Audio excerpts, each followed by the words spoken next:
नमस्कार, मानस Mishra only news nation में आप सभी का बहुत बहुत स्वागत करता हूं। राज्यसभा चुनाव फेज 2 आखिरकार एक फेज का चुनाव, उसके परिणाम आ चुके हैं। 37 सीटों का परिणाम आप पहले ही देख चुके हैं, जो फरवरी मार्च में उसका परिणाम आ चुके हैं।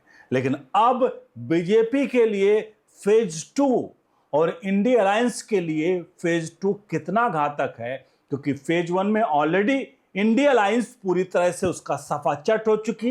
इंडिया अलायंस का सुपड़ा साफ एक तरह से हो गया, जहां पर 26 सीटों पर निर्विरोध चुने गए, उसमें भी, और कुल 37 सीटों में पूरी तरह से इंडिया अलायंस का काम तमाम हो गया। सीधे लिए चलते हैं अब 35 सीटों के नए आंकड़े, क्या परिणाम और क्या कुछ है, और कैसे क्या बीजेपी 165 का आंकड़ा यानी एनडीए 165 का आंकड़ा, कुल जो सीटों की संख्या है वो 245 में क्या हासिल कर रही है। एक एक सीट के आंकड़े अब दिखने जा रहे हैं। अनुरोध करेंगे वीडियो के कमेंट बॉक्स में अपनी राय प्रतिक्रिया जरूर दीजिएगा और वीडियो को लाइक शेयर जरूर करेगा। आपके सामने आंकड़े आने शुरू हो गए। पहला आंकड़ा देखिए, 2026 में कुल चुनाव का ब्रेकअप बताएं तो मार्च 2026 में जो चुनाव हो चुका है, 37 सीटों का चुनाव हो चुका है और अभी बाकी जो है वो 35 सीटें हैं। यानी कि कुल 2026 में 72 सीटों का चुनाव होना था, जिन 72 में से 37 का चुनाव हो चुका है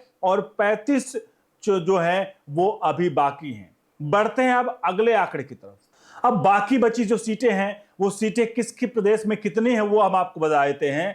ये जो है 2026 में जो आने वाला चुनाव है, उत्तर प्रदेश में 10 सीटें बाकी हैं, आंध्र प्रदेश में 4 सीटों पर चुनाव होना बाकी है, मध्य प्रदेश में 3, राजस्थान में 3, इसके अलावा कर्नाटक में 4 सीटों पर बाकी है, गुजरात में 4 सीट पर, उत्तराखंड में 1, मणिपुर में 1 और मेघालय में 1 सीट, मिजोरम में 1 और राष्ट्रपति जो मनोनीत करेंगे 1। यानी कुल मिलाकर 2026 में बाकी सीटें जो है 35 सीटों में। ये ब्रेकअप मैंने आपको दिखा दिया। अब बढ़ते हैं अगले आंकड़े की तरफ। अब हम आपको राज्यवार स्थिति बता देते हैं कि किसकी कितनी मजबूती है और कौन कितना यहां पर जो है कमजोर है। उत्तर प्रदेश की बात करें, सबसे बड़ा राज्य, एनडीए बीजेपी को यहां पर 10 सीटों में बड़ा फायदा होता हुआ दिख रहा है। आंध्र प्रदेश में एनडीए यानी TDP plus BJP alliance strong यहां पर नजर आ रहा है। मध्य प्रदेश में एनडीए क्लियर मेजोरिटी है, क्लीन स्वीप करने के कगार पर है। राजस्थान में कड़ी टक्कर हो सकती है कांग्रेस वर्सेस बीजेपी में। आगे बढ़ते हैं अगले राज्य की तरफ। इसके अलावा कर्नाटक में मुकाबला जो है कांग्रेस गवर्नमेंट वर्सेस बीजेपी है। गुजरात में एनडीए वर्सेस एनडीए का पूर्ण रूप से ऑलमोस्ट क्लियर है कि एक तरफा है एनडीए। उत्तराखंड में एनडीए एक तरफा आसान जीत है। मणिपुर एनडीए है, छोटा राज्य है, यहां पर भी एनडीए को पूर्ण रूप से हम मजबूती मिल रही है। मेघालय में रीजनल प्लस एनडीए यानी मिक्स्ड है और मिजोरम में रीजनल जेपीएम फैक्टर है और नॉमिनेटेड केंद्र सरकार द्वारा 1 है, यानी कि वो भी एनडीए इन्फ्लुएंसर होगा, यानी एनडीए की तरफ होगा। यह है राज्यों की स्थिति। अब बढ़ते हैं आगे आंकड़ों की तरफ। अब देखिए, जो ताजा राजनीतिक समीकरण है, गणित जो कह रहा है, वो रिजल्ट के बाद एनडीए जो 135 थी 2026 शुरुआत में, वो मार्च में जब चुनाव हुए तो 135 से 141 पर पहुंच गए।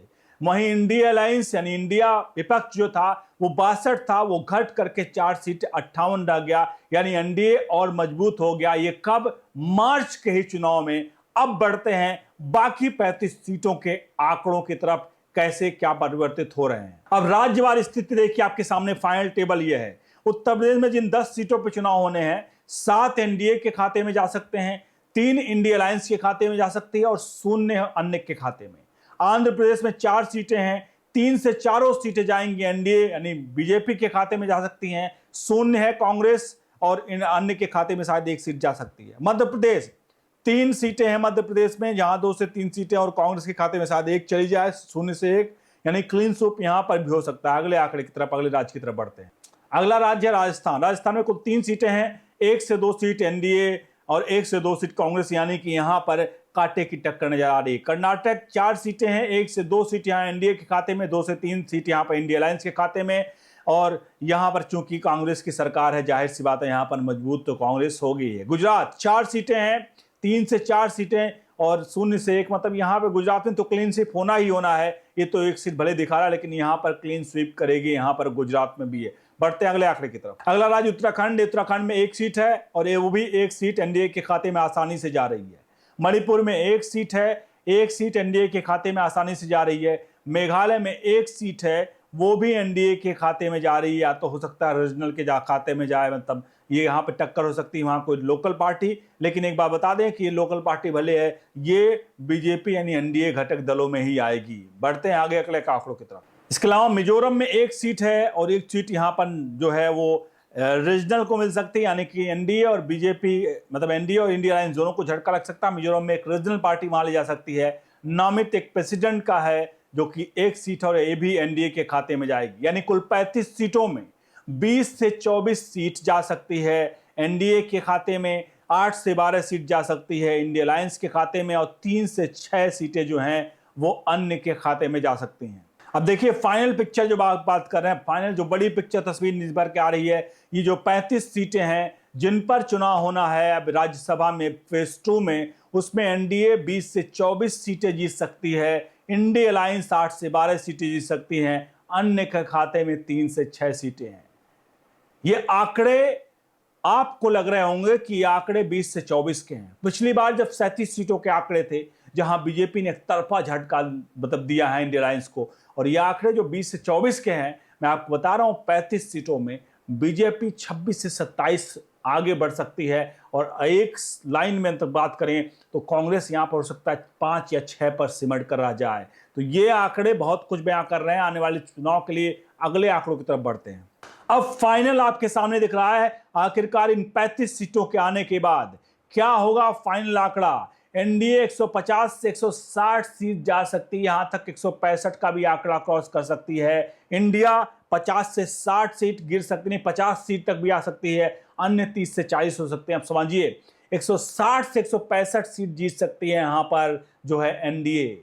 ये बहुत ही मतलब ऐसा मेजॉरिटी, ऐसा मार्क्स है जो आज तक कांग्रेस कभी सोच भी नहीं पाई, और कांग्रेस सपने भी नहीं सोचा होगा कि वो बीजेपी जो अटल बिहारी वाजपेयी के समय में, अटल बिहारी वाजपेयी की सरकार एक वोट सीट से गिर गई थी, एक वोट से गिरी थी, और उन्होंने कहा था मैं खरीद फरोख्त नहीं करूंगा, और उसी वक्त उन्होंने कहा था कि कांग्रेस की भी स्थिति ऐसी होगी। और आज राज्यसभा, सिर्फ संसद की बात नहीं, लोकसभा की बात नहीं कर रहे हैं, राज्यसभा में स्थिति बताती है कि कांग्रेस का बेड़ा गर्क हो चुका है, और इस बेड़ा गर्क में सबसे बड़ा हाथ जो है वो राहुल गांधी का है, और राहुल गांधी एक एक करके अपने राज्यों को किस प्रकार से बीजेपी के हाथ कहीं ना कहीं हारते रहे हैं, और उनका अश्वमेध जो बीजेपी का घोड़ा है वो किस प्रकार से एक एक राज्य विजयी होता हुआ राज्यसभा, यानी कि जो उच्च सदन है, उस उच्च सदन में भी अब भगवा पूर्ण रूप से सुनामी है ये, और ये है नरेंद्र मोदी की सुनामी।